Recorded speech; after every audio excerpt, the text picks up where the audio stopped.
Assalamualaikum warahmatullahi wabarakatuh. Waalaikumsalam warahmatullahi wabarakatuh. Yang saya hormati Bu Kepala SDN 1 Ring Lare, Bu Titi, kemudian Bapak Ibu Guru SD 1 Ring Lare yang saya hormati. Mohon maaf sebelumnya saya meminta waktu untuk kegiatan diseminasi atau IHT berkaitan dengan budaya positif yang ada di sekolah kita di SDN 1 Ring Lare. Dan ini merupakan tugas dari calon guru penggerak yang saya di mana angkatan 7 Kabupaten Boyolali. Terima kasih atas kerjasama yang baik dari Bapak Ibu dan atas dukungan dari Bu Kepala SDN 1. Terima kasih sekali dukungan dan supportnya. Oke, terima kasih. Berikutnya akan saya sampaikan dari gambar ini, ya mungkin sering terjadi di sekolah kita. Itu seperti ilustrasi pada gambar ini tentang murid atau siswa yang di sini ketahuan mencontek. Pertanyaannya bagi kita semua adalah, sebagai guru apa yang akan Anda lakukan? Ini mungkin banyak pendapat. Yang pertama bisa jadi menghukum, yang kedua bisa jadi memberi nasihat, yang ketiga bisa jadi memberi motivasi, yang keempat bisa jadi anak ini akan diserahkan kepada orang tua.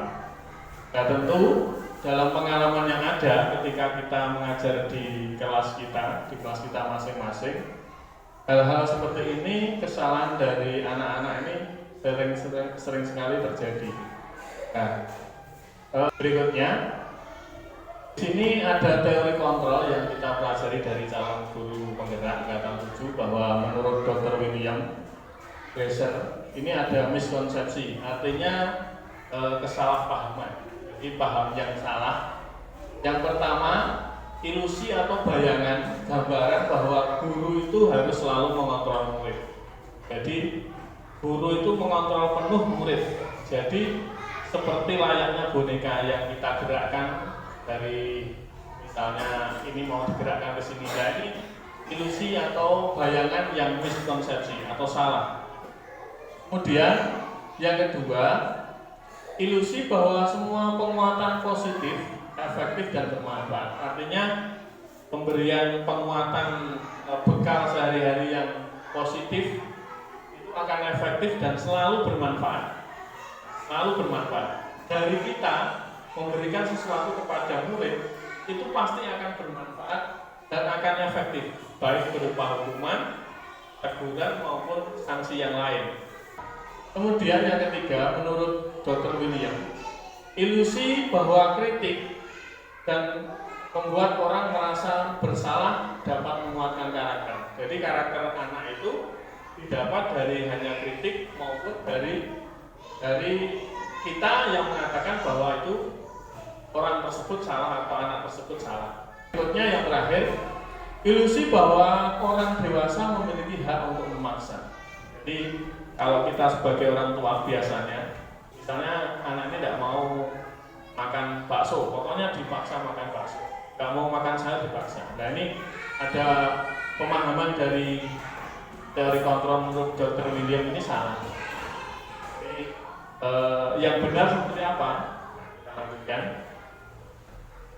Sebenarnya kalau kita memahami bersama bahwa setiap perilaku atau apa yang dilakukan oleh seseorang atau manusia itu ada motivasinya, ada yang mendorong untuk melakukan itu. Contohnya seseorang tadi anak mencontek, ini ada sesuatu yang mendorong bahwa anak itu mencontek. Kenapa mencontek?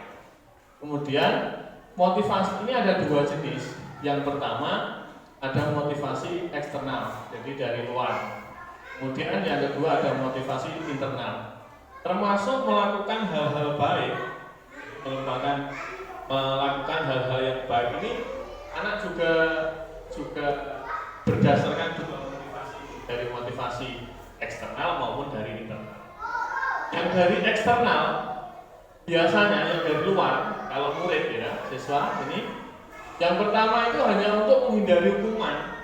Kalau saya tidak mengerjakan soal, saya akan hukum. Kalau saya tidak mengerjakan PR, saya akan dihukum. Kalau saya tidak mengerjakan PR, guru akan marah, saya tidak akan nyaman. Ini yang motivasi dari luar. Dan ini merupakan tingkatan paling rendah. Jadi dikatakan motivasi yang paling buruk itu karena untuk menghindari hukuman. Kemudian motivasi eksternal yang kedua ada untuk mendapatkan imbalan penghargaan. Kalau saya belajar dapat nilai 100, saya nanti dari orang tua mau dikasih imbalan uang jajan ditambahin. Kemudian kalau nilai saya nanti tinggi, maka saya nanti mendapat ranking 1, juara 1, akan mendapat hadiah buku sebanyak 10 misalnya. Nah ini motivasi yang kedua terburuk. Ternyata ini juga termasuk penghargaan atau motivasi karena mendapat imbalan, ini juga buruk. Yang ketiga, ini yang motivasi paling tinggi derajatnya adalah motivasi internal dari diri pribadi.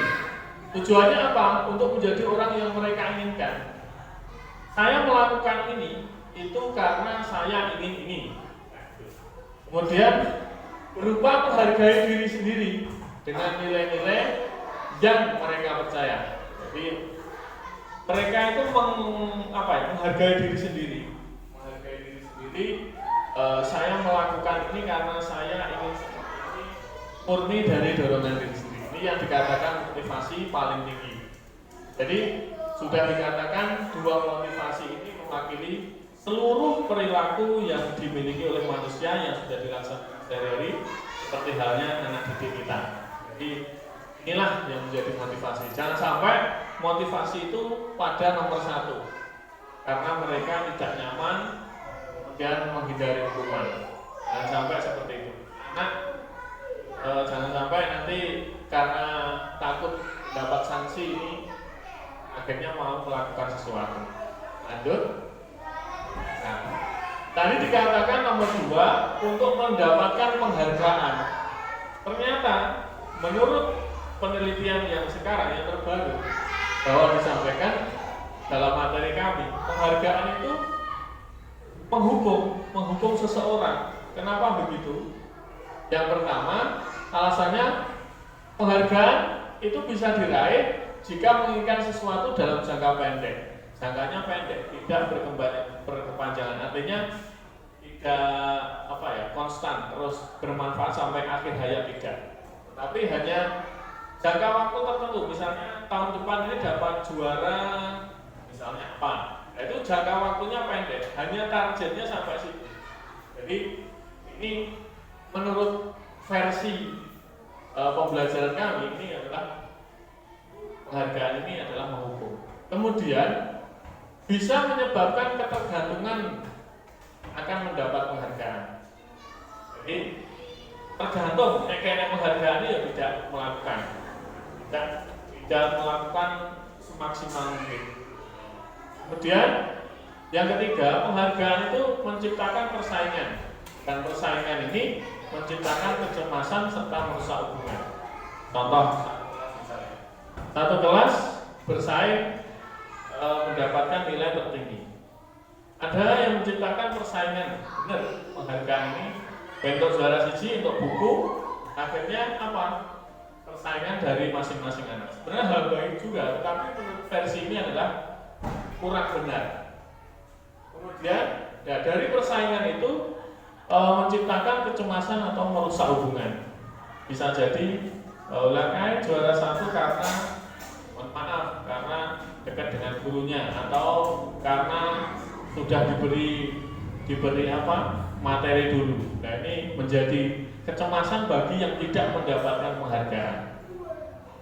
Jadi merusak hubungan antara satu dengan satu. Jadi merasa kurang sehat hubungannya. Jadi kenapa saya di bawah si A ini? Itu bagi si murid.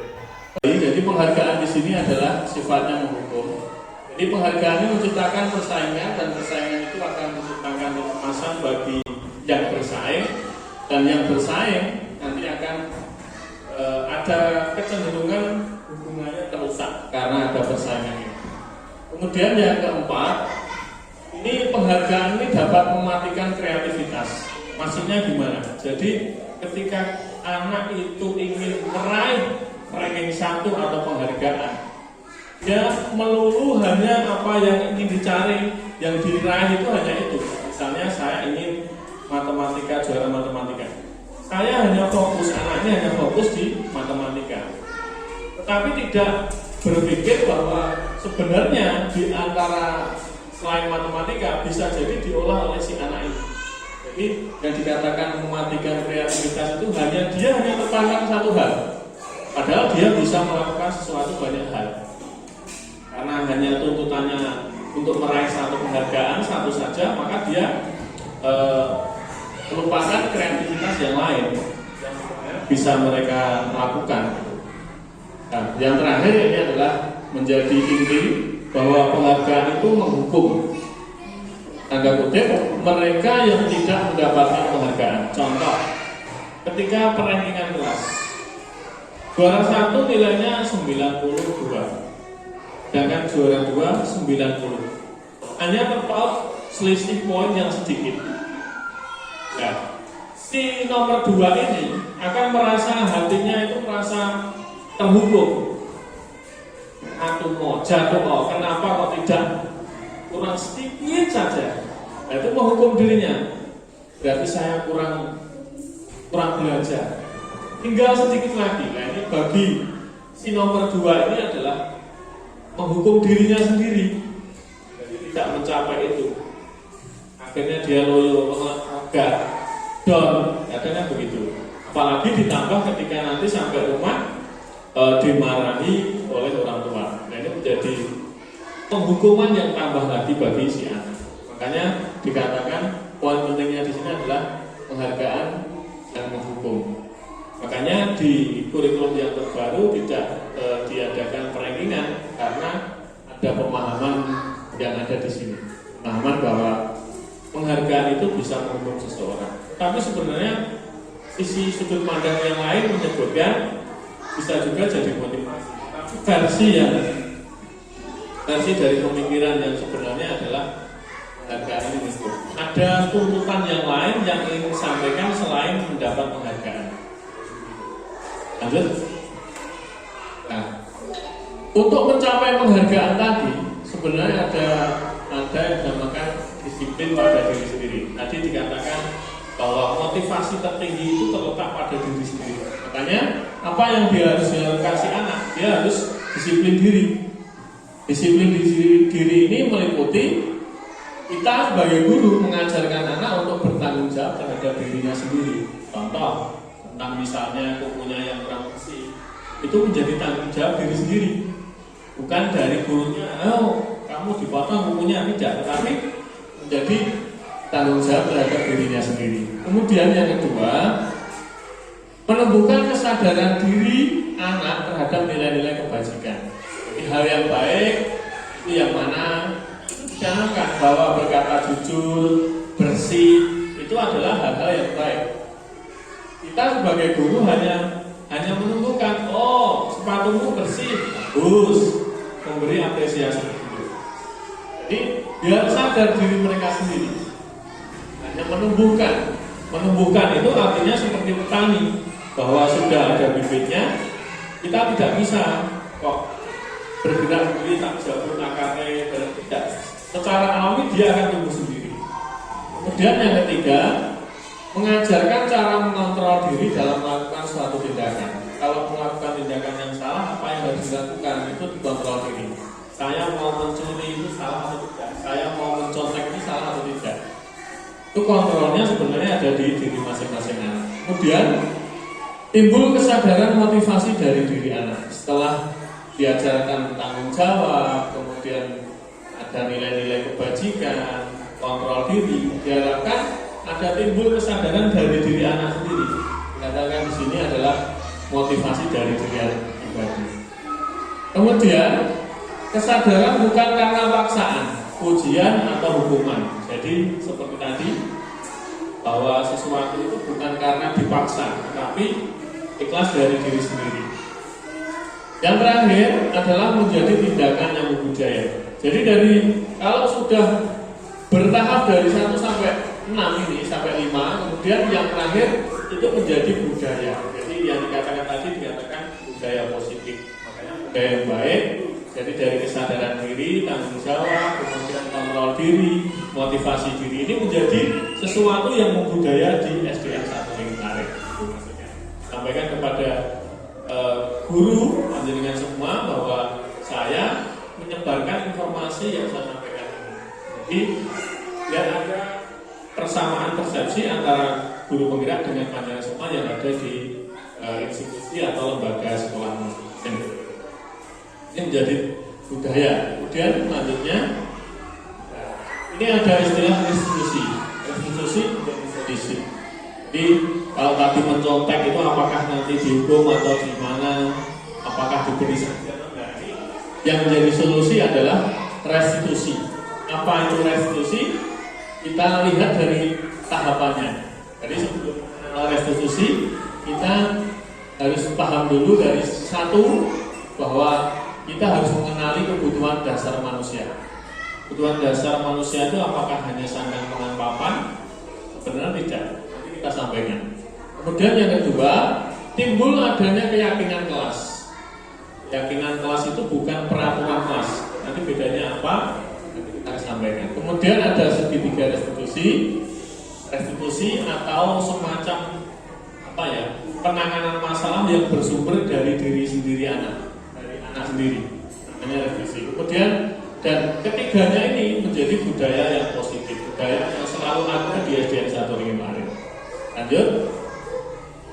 Tadi disampaikan kita harus mengenali kebutuhan dasar. Jadi bukan sandang pangan papan, tetapi yang disampaikan ini adalah yang pertama kebutuhan manusia utama itu adalah kebutuhan untuk bertahan hidup. Jadi dimanapun berada, semua manusia itu pada dasarnya kebutuhan yang utama adalah untuk bertahan hidup. Nah, untuk mencapai bertahan hidup ya bisa bertani dan lain-lain. Ini untuk bertahan hidup. Kemudian kebutuhan yang kedua adalah kasih sayang dan rasa diterima, love and belong. Jadi kasih sayang. Kalau kita berada di kelas itu, apakah sudah mendapat kasih sayang? Apa sudah diterima di kelas itu? Kemudian yang ketiga, freedom atau kebebasan. Ini sudah bebas belum beraktivitas, kemudian ekspresinya sudah bebas atau belum? Kemudian yang keempat, ada kebutuhan kesenangan. Sesuatu yang disenangi itu apa? Fun. Dan yang kelima ada penguasaan atau power. Jadi punya kuasa. Jadi manusia itu pada dasarnya ingin menguasai sesuatu. Seperti anak menguasai materi-materi. Dan yang kedua tadi ada keyakinan kelas. Keyakinan kelas ini adalah bedanya dengan peraturan kelas adalah dia itu terbentuk seperti kesepakatan tetapi berasal dari pernyataan-pernyataan yang gampang-gampang. Contohnya, saya yakin bisa berangkat sekolah setiap hari. Jadi bukan membolos dilarang tidak masuk sekolah atau tidak masuk sekolah didenda 1.000, itu tidak. Tetapi ada keyakinan dari diri anak itu kata-kata, saya bisa belajar mandiri, saya bisa membersihkan diri sendiri, saya bisa patuh dan disiplin. Ini keyakinan. Jadi itu keyakinan itu bersumber dari diri, kemudian dibentuk sama guru dan siswa. Kamu bisa apa dalam satu semester ini misalnya ini. Jadi ini yang selanjutnya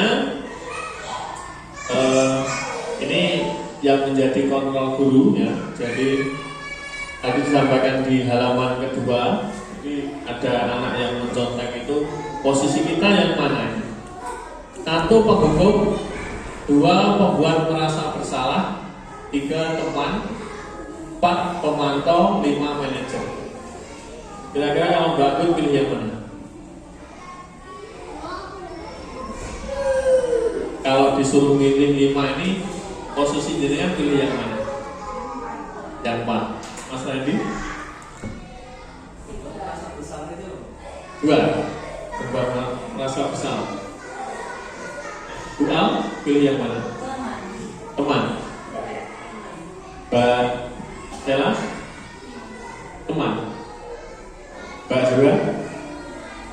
Teman. Mas? Teman.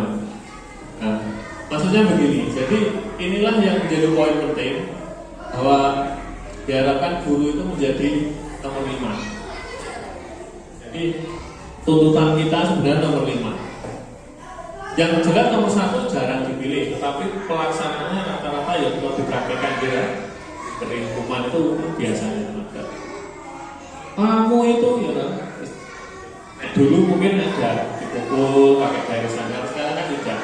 Karena dihukum bayar 1.000. Nah, padahal posisi kontrol di sini adalah ketika anak melakukan salah, guru untuk menghukum itu paling jelek, dari tingkatan paling atas. Kemudian yang kedua, pembuat merasa bersalah. Jadi pembuat merasa bersalah yang ini, misalnya si anak tadi mencontek ya. Guru hanya menyampaikan, contek itu salah atau benar, itu loh. Salah berarti ya gurunya itu posisinya membuat anak ini bersalah. Itu salah, kamu itu salah. Misalnya melakukan sesuatu, kamu itu salah dan melakukan ini, itu salah.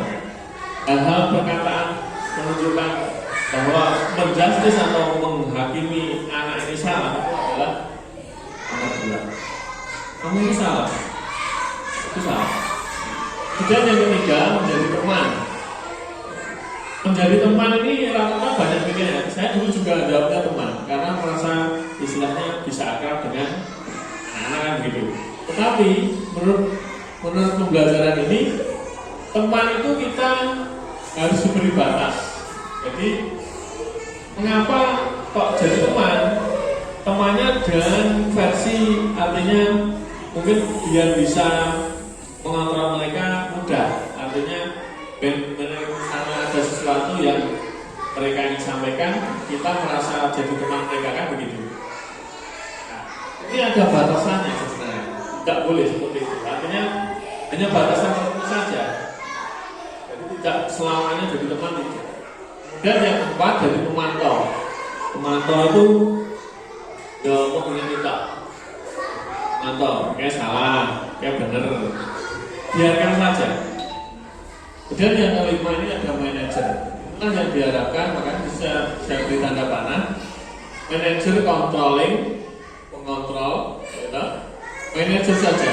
Menjadikan siswa menjadi manajer bagi dirinya sendiri, mempertanggungjawabkan perilakunya dan menemukan solusi dari permasalahannya sendiri. Jadi guru itu hanya menjadikan siswa itu tahu perilakunya itu harus mereka pertanggungjawabkan. Dan kalau ada sesuatu yang salah, itu mereka tahu solusinya untuk memperbaiki kesalahan itu apa. Dan caranya bagaimana? Cara menerapkan pembuat bersalah, pemain. Jadi, tetapi pada dasarnya guru itu sebagai pengontrol saja.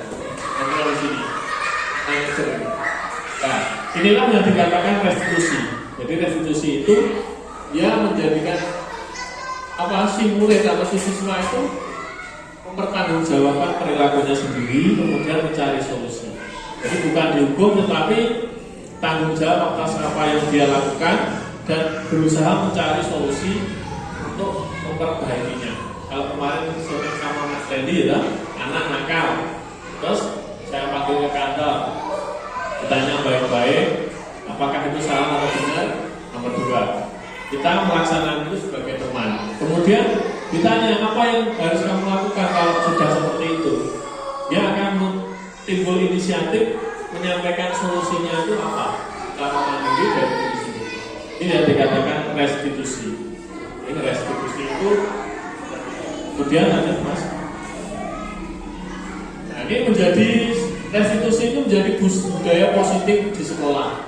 Sebagai guru harus menerapkan konsep-konsep inti yang meliputi disiplin positif tadi, motivasi, perilaku manusia berkaitan dengan lingkungan dan penghargaan.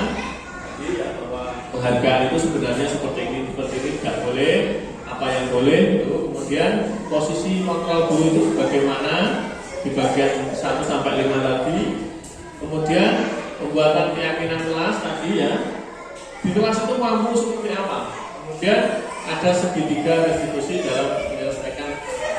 Jadi segitiga restitusi itu ya tadi anak itu apakah itu salah?